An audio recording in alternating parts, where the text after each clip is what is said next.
क्या आप जानते हैं कि एक ऐसी देवी भी हैं जिनकी एक हुंकार से महाशक्तिशाली असुर कांप उठे? एक ऐसी देवी जिनकी आंखों से अग्नि निकलती है और जिनके गले में मुंडमाल की माला है, वे हैं महाकाली। लेकिन क्या आपने कभी सोचा है काली मां की उत्पत्ति कैसे हुई? यह कोई साधारण कथा नहीं है। यह उस क्षण की कहानी है जब सृष्टि के सभी देवता हार मान चुके थे, जब अधर्म ने धर्म को कुचलने की ठान ली थी, और तब ब्रह्मांड की सबसे प्रचंड शक्ति ने जन्म लिया। इस वीडियो में हम जानेंगे कि क्यों और कैसे काली मां की उत्पत्ति हुई, उन्होंने किसका संहार किया और उनके जन्म के पीछे छिपा वह गूढ़ रहस्य जो आज तक कई लोगों को नहीं पता। रहस्य, शक्ति, भय और भक्ति का ऐसा संगम आपने पहले कभी नहीं देखा होगा। तो वीडियो को अंत तक जरूर देखें, क्योंकि अंत में हम एक ऐसा रहस्य बताएंगे जिसे जानकर आप काली मां की शक्ति के आगे नतमस्तक हो जाएंगे। शुरुआत करें उस क्षण से जब ब्रह्मांड को एक क्रोधित देवी की जरूरत थी। श्री मार्कंडेय पुराण एवं श्री दुर्गा सप्तशती के अनुसार काली मां की उत्पत्ति जगत जननी मां अंबा के ललाट से हुई थी। काली शब्द को आमतौर पर केवल काले रंग से जोड़ कर समझा जाता है, किंतु देवी काली का वास्तविक अर्थ काले रंग से कहीं अधिक है। काली शब्द काल शब्द का स्त्रीलिंग शब्द है। काल शब्द भगवान शिव का ही नाम है, जिन्हें हम महाकाल, काल भैरव जैसे नामों से भी जानते हैं। काल का अर्थ मृत्यु व समय होता है। भगवान शिव केवल मृत्यु के देवता नहीं, बल्कि त्रिकालदर्शी भी हैं, अर्थात वे भूत, भविष्य, वर्तमान को भी देख सकते हैं। भगवान शिव की शक्ति ही काली है। शक्ति ही जीव को प्राण देती है, वो वही मृत्यु भी है। काली वह शक्ति है जो सृष्टि के उत्पन्न होने से पूर्व अंधकार में भी व्याप्त थी और सृष्टि के अंत के पश्चात भी उसी घने काले अंधकार में भी होगी। यूं तो काली सदा से हैं और सदा रहेंगी, किंतु उनके मूर्त रूप में आने के पीछे कई कथाएं प्रचलित हैं। दारुक वध कथा की कथा। दारुक नाम के असुर ने ब्रह्मा को प्रसन्न करके वरदान लिया कि उसका वध केवल किसी स्त्री के हाथों ही हो। यह वरदान उसने इस घमंड में लिया कि कोई स्त्री भला कैसे उसका वध कर सकती है। इसके उपरांत उसने देवताओं व साधुओं पर अत्याचार करने प्रारंभ कर दिए। उसे मारने के लिए विष्णु और ब्रह्मा ने स्त्री रूप धरे, किंतु असफल रहे और अंत में भगवान शिव के शरण में आए। भगवान शिव ने देवी पार्वती से यह कार्य करने को कहा। तब देवी पार्वती ने अदृश्य रूप से अपना एक अंश भगवान शिव के शरीर में प्रविष्ट करा दिया और वह अंश उनके गले में एकत्र विष से अपना स्वरूप धारण करने लगा।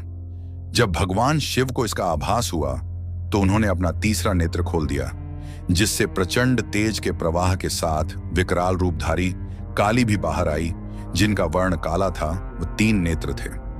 काली का रूप इतना भयंकर था कि देवता भी वह रूप देखकर भागने लगे।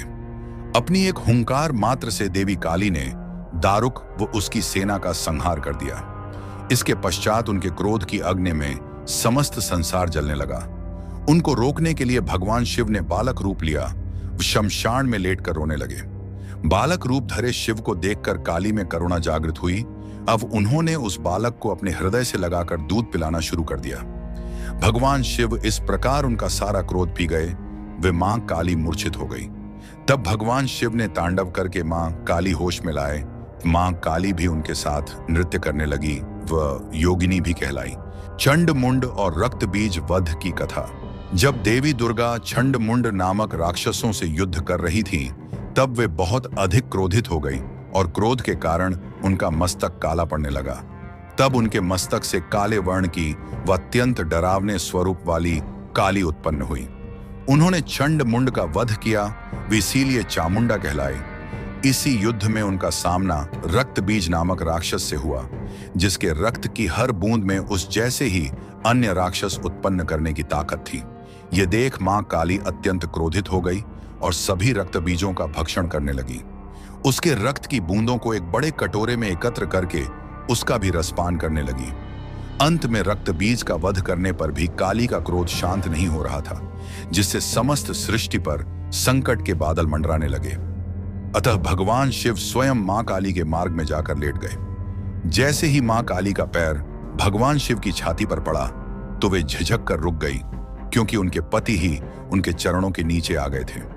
इस प्रकार मां काली का क्रोध शांत हुआ। मधुकैटभ वध की कथा।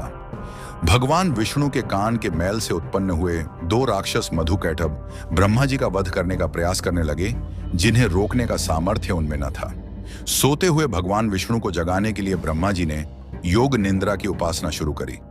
ये योग निंद्र ही महामाया है। जैसे ही भगवान विष्णु जागे तो उन्होंने तुरंत मधुकैटभ से युद्ध प्रारंभ कर दिया।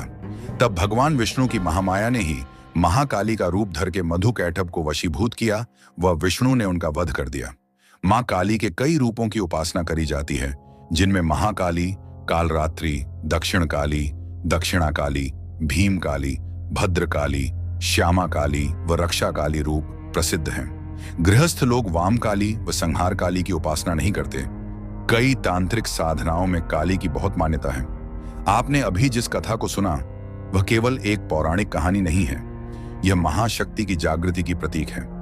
काली मां केवल संहार की देवी नहीं है, बल्कि वे अज्ञानता, अहंकार और अधर्म का नाश करने वाली मां है, जो अपने भक्तों को निडरता, सुरक्षा और चेतना का वरदान देती हैं। उनका विकराल रूप हमें सिखाता है कि कभी कभी बुराई के अंत के लिए भयावह बनना आवश्यक होता है। जब भीतर का डर खत्म होता है, तभी सच्ची शक्ति जागती है और यही संदेश देती है, काली, डर को पहचानो, लेकिन उसे खुद पर हावी मत होने दो।